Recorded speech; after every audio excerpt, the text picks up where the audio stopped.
بسم اللہ الرحمن الرحیم۔ السلام علیکم ایوری ون۔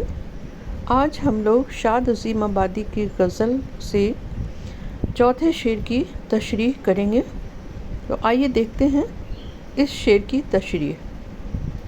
میں حیرت و حسرت کا مارا خاموش کھڑا ہوں ساحل پر، دریائے محبت کہتا ہے آ کچھ بھی نہیں پایاب ہے۔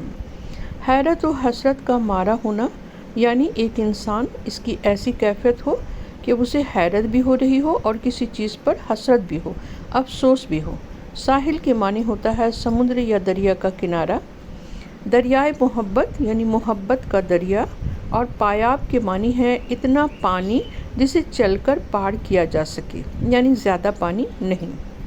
تو اس شعر میں شاعر کہتے ہیں کہ میں حیرت و حسرت کا مارا خاموش کھڑا ہوں ساحل پر، میں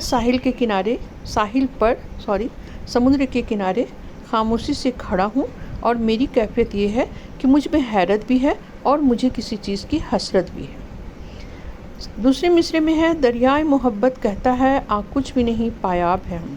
اب ہم لوگوں کو یہ پتہ چلتا ہے کہ شاعر جو ہیں وہ جس دریا کے کنارے کھڑے ہیں وہ کون سا دریا ہے؟ محبت کا دریا ہے، اور محبت کا دریا جو ہے وہ شاعر سے کہہ رہا ہے آ کچھ بھی نہیں پایاب ہے ہم، آ جاؤ، مجھ میں اتنا پانی ہے جسے تم چل کر پار کر لو گے، ڈوبو گے نہیں۔ تو یہ ہو گیا اس شعر کے لفظی معنی۔ اب یہاں پہ ہم دیکھتے ہیں کہ شاعر کہنا کیا چاہتا ہے۔ شاعر جو ہے وہ یہ کہنا چاہتا ہے کہ میں محبت کے دریا کے کنارے کھڑا ہوں اور میں اس دریا میں ڈوبنا چاہتا ہوں، جانا چاہتا ہوں، لیکن مجھے اس کی وسعت کو دیکھ کر حیرت ہو رہی ہے اور میرے دل میں حسرت بھی ہے، کاش میں اس دریا کو پار کر سکتا، اور میں اس کی وسعت کو دیکھ کر حیرت میں بھی مبتلا ہوں، اس لیے میں خاموشی سے ساحل پر کھڑا ہوں۔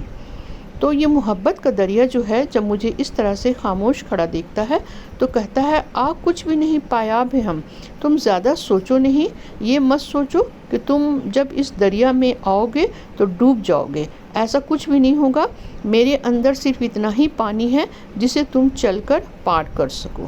یعنی دریائے محبت جو ہے وہ شاعر کو عشق میں کود پڑنے کی دعوت دے رہا ہے، اور شاعر جو ہیں وہ حیرت و حسرت کے مارے ساحل پر خاموشی سے کھڑے ہیں اور اس دریا کو دیکھ رہے ہیں۔ Please like and subscribe my channel.